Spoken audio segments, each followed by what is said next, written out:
সকালে পত্রিকায় এই সব বর্বর ছবি দেখে অনেকেই আঁতকে ওঠেন। চিকিৎসার নামে এমন বর্বরতা গত ১.৫ মাস ধরে চালিয়ে আসছিল সিরাজদি খানের খাসনগর গ্রামের ভণ্ডপীর আমজাদ হোসেন ব্যাপারী। কুয়েত ফেরত নিরক্ষর এই পীর ২ মাস আগেও ভ্যান গাড়িতে করে সবজি বিক্রি করত, কিন্তু ১.৫ মাস আগে কথিত স্বপ্নে পাওয়া কুদরতের মাধ্যমে চিকিৎসার নামে নারী ও শিশুদের ওপর অমানবিক এ নির্যাতন শুরু করে আমজাদ। এটা আমি স্বপ্নের মাধ্যমে পাইছি।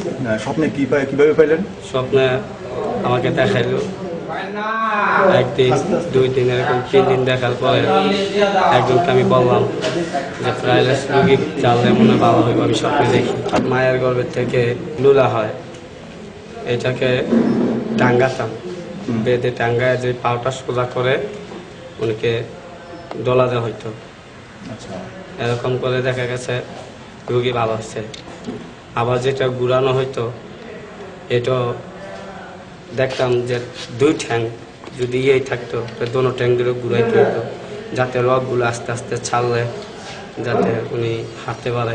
জাতীয় একটি দৈনিকে আমজাদের চিকিৎসা নিয়ে সচিত্র প্রতিবেদন প্রকাশিত হবার পর তাকে গ্রেফতার করে সিরাজদি খান থানা পুলিশ।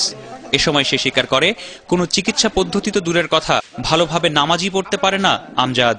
এক আল্লাহকে স্মরণ রাখা এবং সূরা ইখলাস, সূরা আলহামদুলিল্লাহ পয়রা আল্লাহর উপরে বিশ্বাস রাখা, যার যে কোনো রোগ থাকতো আমি ওদেরকে ভুল দিতাম যে আল্লাহ যার যে রোগ তুমি আল্লাহ মুক্ত করো, বাস এটি আমার চালানপত্র, আর কিছুই নেই। সূরা ইখলাস, সূরা আলহামদুলিল্লাহ, এই দুইটা ছাড়া কোনো সূরা জানেন না? না, আমি আর কোনো সূরা জানতাম না। নামাজ পড়েন কেমনি?